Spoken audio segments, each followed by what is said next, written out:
علیکم ورحمۃ اللہ وبرکاتہ۔ عمرے پہ جا رہا تھا تو میں بولا آپ لوگوں کے سامنے بھی میں تھوڑا عمرے کے ارکان شیئر کروں، ذہن میں آیا تو ماشاءاللہ جب بھی آپ لوگ انڈیا سے آتے ہو عمرہ کرنے کے لیے تو احرام سب سے پہلے عمرے کے کچھ ارکان میں آپ کو بتاؤں گا۔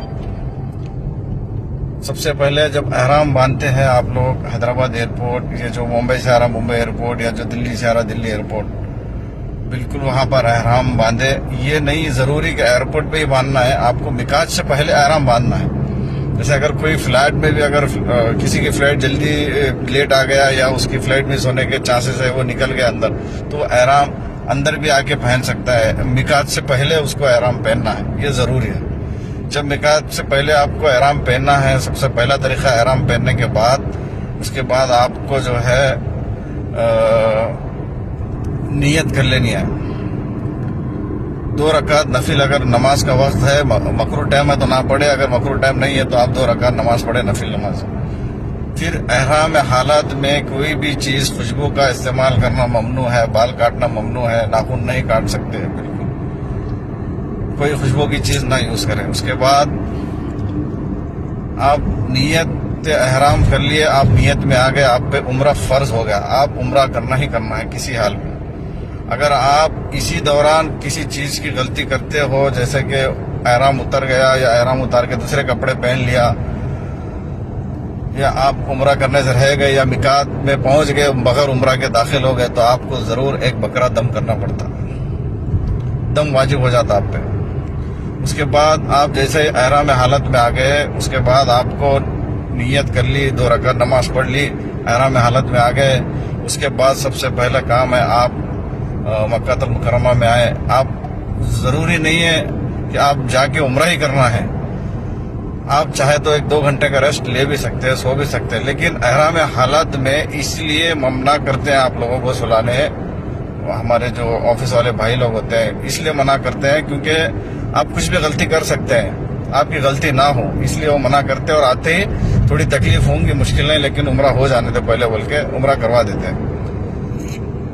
تو اس کے بعد آپ جیسے حرم میں داخل ہوں گے، اگر وقت ہے تو جو ہے وہ آپ جیسے حرم کے اندر جب آپ داخل ہو جائیں گے تو سب سے پہلے آپ کو 7 چکر طواف کے کرنا ہے، اور جب پہلی نظر آپ کو کعبۃ اللہ کو دیکھتے ہو تو دعا کرنا، یہ تو مشہور حدیث ہے، اور یہ دعا کی قبولیت کا وقت ہے۔ تو آپ جیسے ہی پہلی نظر کعبۃ اللہ پہ پڑتی ہے تو خوب دعائیں مانگے، آپ کے لیے، آپ کے اہل عیال کے لیے، آپ کے خاندان والوں کے لیے، آپ کے مرحوم کے لیے، جو بھی دعا اس وقت مانگتے ہیں وہ قبول ہوتی ہے۔ اس کے بعد آپ جیسا ہی طواف کے 7 چکر شروع کرتے ہیں، سب سے پہلا چکر شروع کرنا ہے باب ابراہیم کے پاس، اس سے پہلے جو حجر اسود ہے وہ کونے سے آپ کو سٹارٹ کرنا ہے۔ وہاں پر گرین لائٹ لگی ہے حرم کے اندر، کعبۃ اللہ کے اندر، وہاں سے سٹارٹ کرنا ہے۔ سٹارٹ کرنے کی آپ وہاں سے نیت کر لیں، نیت کر کے وہاں سے سٹارٹ کریں۔ میں طواف کی نیت کرتا ہوں، اس طرح سے بھی اگر آپ نیت کر لیں گے اپنی زبان میں تو ہو جائے گی۔ اس کے بعد وہاں سے شروع کرنا ہے بسم اللہ واللہ اکبر۔ پھر وہاں سے آپ کو 7 چکر کمپلیٹ کرنا ہے۔ 7 چکر کمپلیٹ کرنے کے بعد 2 رکعت نفل نماز باب ابراہیم کے سامنے پڑھنا ہے، اگر ٹائم آپ کا مکروہ نہ ہو تو، یہ بات دھیان میں رکھیں، ٹائم مکروہ نہ ہو تو۔ پھر وہاں سے 2 رکعت نماز پڑھ کے آپ کو زمزم پینا ہے۔ آپ بہت سارا وہاں پہ زمزم لگا ہوا رہتا، آپ تھوڑی دیر رکیں، 2-3 منٹ کے لیے آرام سے زمزم وغیرہ پی کے پھر وہاں سے چلنا ہے صفا مروہ کی طرف۔ صفا مروہ کی طرف چلنا ہے، صفا سے شروع کرنا ہے، 7 چکر آپ کو نکالنے ہیں صفا میں۔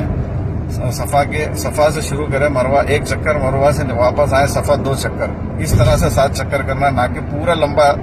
کئی لوگ میں نے دیکھا ہے 14 چکر کر دیتے ہیں، معلوم نہیں رہتا بیچاروں کو، وہ کر لیتے ہیں۔ تو یہ دھیان میں رکھیں، یہاں سے جب وہ صفا سے جب مروہ جاؤ گے 1 چکر کمپلیٹ ہو گیا آپ کا، جب مروہ سے واپس صفا ہو گیا 1 چکر کمپلیٹ ہو گیا آپ کا، یعنی 2 چکر ہو گئے۔ اس کے بعد وہاں پر بھی وہاں سے آپ کا جب باہر نکلیں گے بچ گیا کیا حلق، بال کاٹنا ہے۔ ایکچولی میں ویڈیو اس کو روکنے پڑی تھی مجھے 2 منٹ کے لیے، اس لیے کیونکہ یہاں پر میقات ہے، میں نے بھی نیت کر لی ابھی، تو ابھی میں نکل جا رہا ہوں حرم کی طرف نیت کے بعد۔ جیسے یہاں پر نیت کر لیں گے آپ، جیسے حرم کے جتنا قریب آئیں گے تو آپ کو تکبیر پڑھنا ہے، لبیک اللہم لبیک لبیک لا شریک لک لبیک ان الحمد والنعمت لک والملک لا شریک لک. یہ تکبیر پڑھتے ہوئے آپ کو آنا ہے. جب آپ ایئرپورٹ میں بھی بیٹھیں گے یہ تکبیر پڑھنا ہے، جب آپ پلین میں بھی بیٹھیں گے یہ تکبیر پڑھنا ہے احرام حالت کے بعد، نیت کے بعد. اس کے بعد جس طرح سے آپ حرم کے قریب آتے جائیں گے اس طرح سے یہ تکبیر زور زور سے کرنا ہے آپ کو. لبیک اللہم لبیک لبیک لا شریک لک لبیک ان الحمد والنعمت لک والملک لا شریک لک. اس کے بعد ہم لوگ کہاں تھے؟ ہم لوگ تھے صفا مروہ کے پاس. صفا مروہ کے ساتھ چکر اسی طرح سے جو میں نے بتایا، صفا مروہ کرنے کے بعد آپ کو باہر نکلنا ہے اور ہلاک کرنا ہے، بال کٹوانے ہیں، سر منڈوانا ہے. تو ضروری یہ ہے کہ آپ لہٰذا اگر سر منڈوائیں یہ بہتر ہے. آج کل لوگ میں دیکھتا ہوں کہ تھوڑے تھوڑے بال کاٹتے ہیں، یا پھر آپ اپنے کم سے کم 1 انچ کے اوپر بال کٹے آپ کا.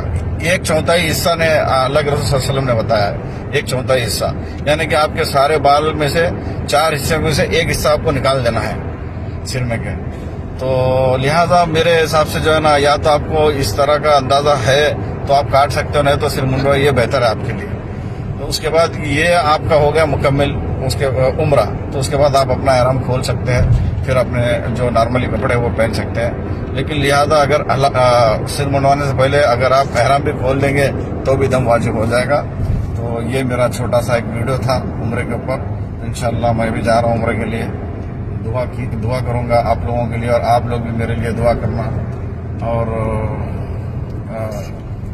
لائک کرنا، شیئر کرنا، کامنٹ کرنا، اور انشاءاللہ یہ بات دوسروں تک بھی پہنچانا، اس میں بھی آپ کے لیے ثواب جاریہ ہے. السلام علیکم ورحمۃ اللہ وبرکاتہ.